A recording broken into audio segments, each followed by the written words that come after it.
means that I'm not in control. Prayer means that I acknowledge that there is a God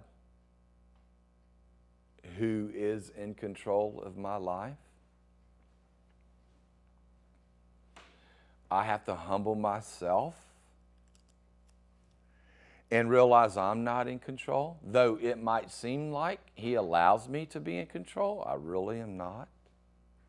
So I humble myself and I pray. Humble myself. What does it mean to humble myself? So I have to remove the pride.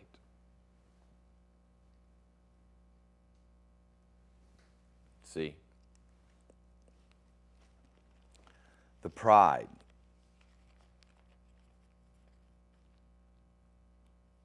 Because that, I mean, that's it right there, huh? Oh.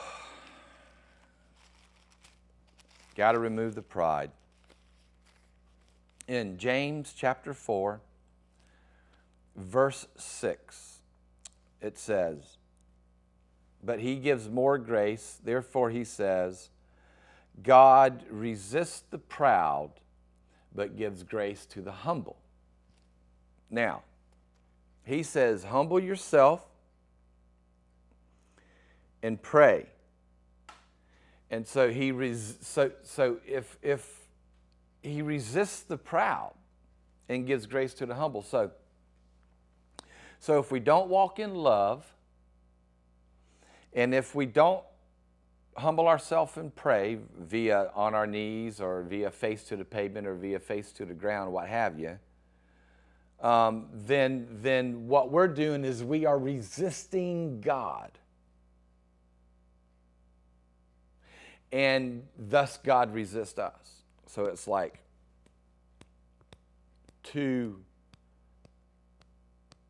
bulls fighting. And I'm going to tell you, he's going to get the victory for sure, because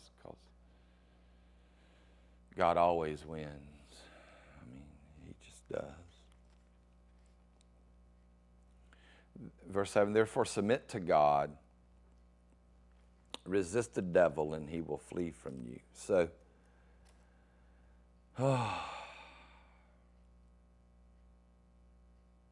we submit to God through humbling ourselves and praying, and then that just humbling ourselves and praying, resist the devil. Evidently, the devil is trying to keep us from praying because he knows it works. So he's going to fight against that, probably more than anything, I would imagine.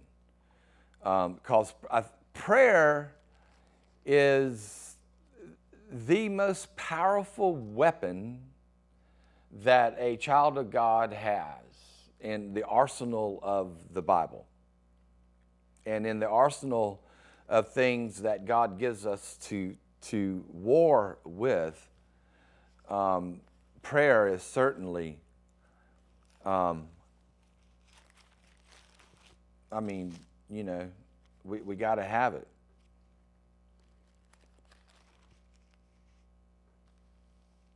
In 2 Corinthians 10,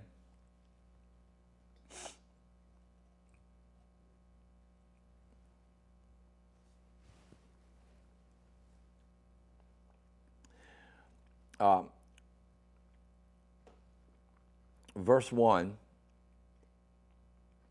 it says, "Now I, Paul, myself am pleading with you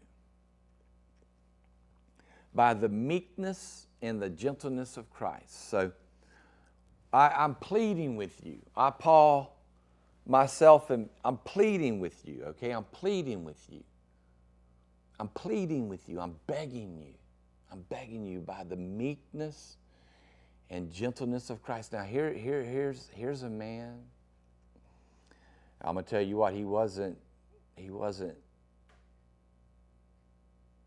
so meek in times past, that's for sure. I mean, he was a ruthless man, and killing Christians and throwing them in prison and what have you. And here he is. He's like, I'm begging you, I'm pleading with you by the mercies of God. You understand what I'm saying?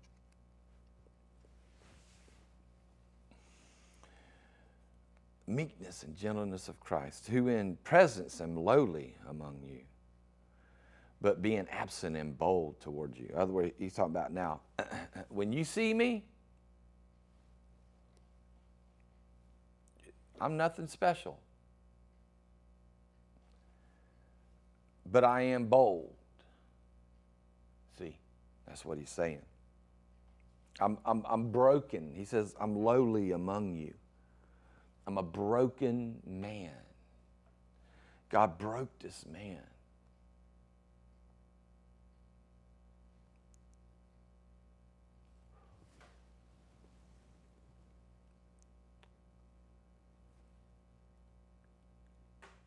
So he could dwell with him. See? Because God dwells with the broken and contrite.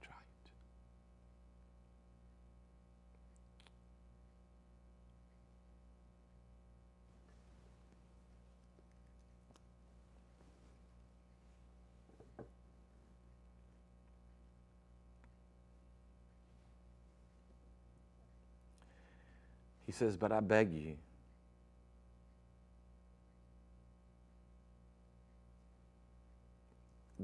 when I'm present, I may be bold with that confidence by which I intend to be bold. Wow. So he's saying, I'm lowly, I'm broken, I need prayer for confidence and boldness. That when I speak the gospel, that I can speak it with confidence and boldness.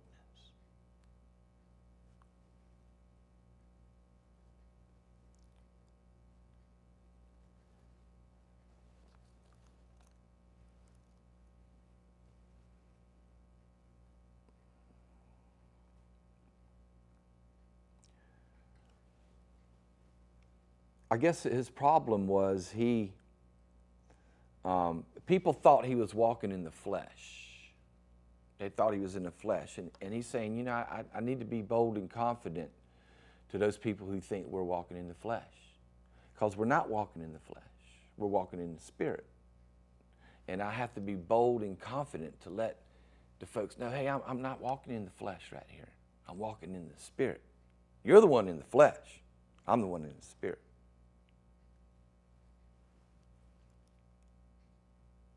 That's what he's saying. He's saying, so I got to be bold and confident towards those cats that are walking in the flesh. That says I'm walking in the flesh, because I'm not walking in the flesh. I'm walking in the Spirit. He says this: for though we walk in the flesh,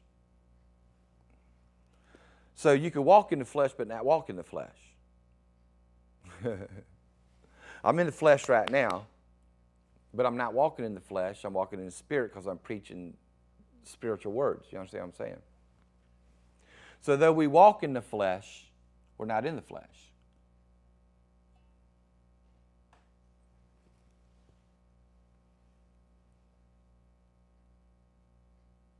And we do not war according to the flesh. See? Though we walk in the flesh, we're not in the flesh. And we do not war according to the flesh. For the weapons of our warfare are not carnal.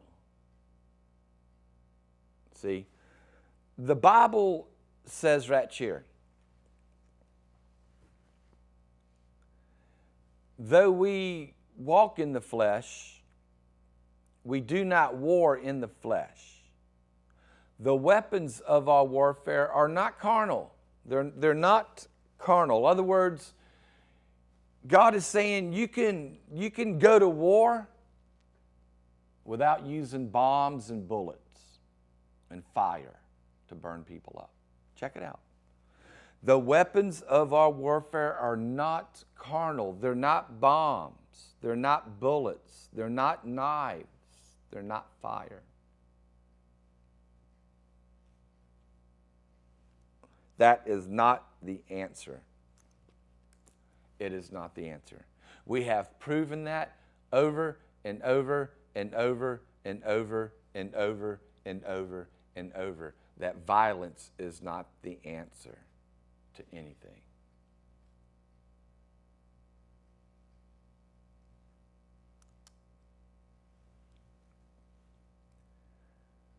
But,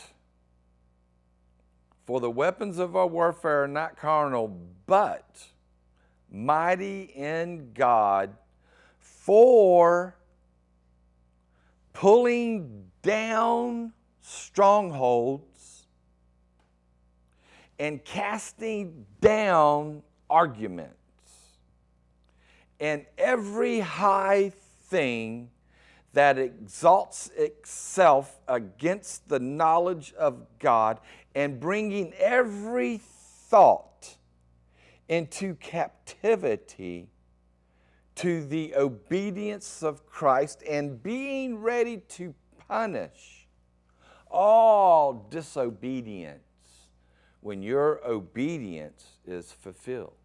See, why do people have wars?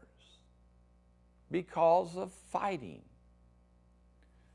It's an argument that turns violent. It's the same thing all the time. They just argue and fight and argue and fight, argue and fight, and it just gets out of hand. And oh my goodness, there's just, life is so short to deal with, to have all that drama.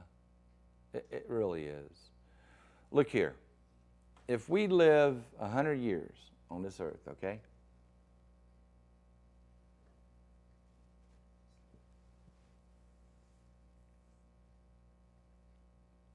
There's 365 days in 1 year. So 100 years would be 365,000 days that we get, all right? Now, you take a third of those away for 8 hours of sleep every day.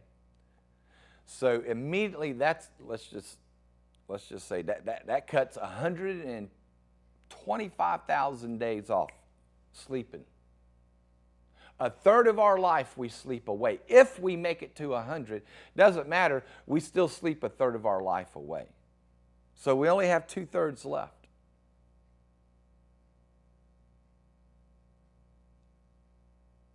That's not much time. I'm over 50 years old. I've made it over a half century. If I live to be 100, I know right now over half my life is gone. I only have 150,000, 175. What am I going to do with each day? Am I going to spend my days in bitterness and resentment and counting the wrongs that everybody's done to me? This life is but just a vapor. And I'm going to waste it on argumentative drama that avails to nothing? Nah, that's not wise. And look here. Let's say we live to be 100, right? Once you hit your 50s, you know how it is. Those of you that are in your 50s and 60s and 70s, 80s, 90s, 100s, things change in your body. The body hurts in parts it never hurt before. Just getting up in the morning, it hurts. At the end of the day, it hurts in places it didn't hurt when it was 20 years old. You know what I'm saying? So as we get older and older and older, the body, if it starts kind of to change. Now Moses, at 120 years old, his natural vigor wasn't diminished, and he had good vision.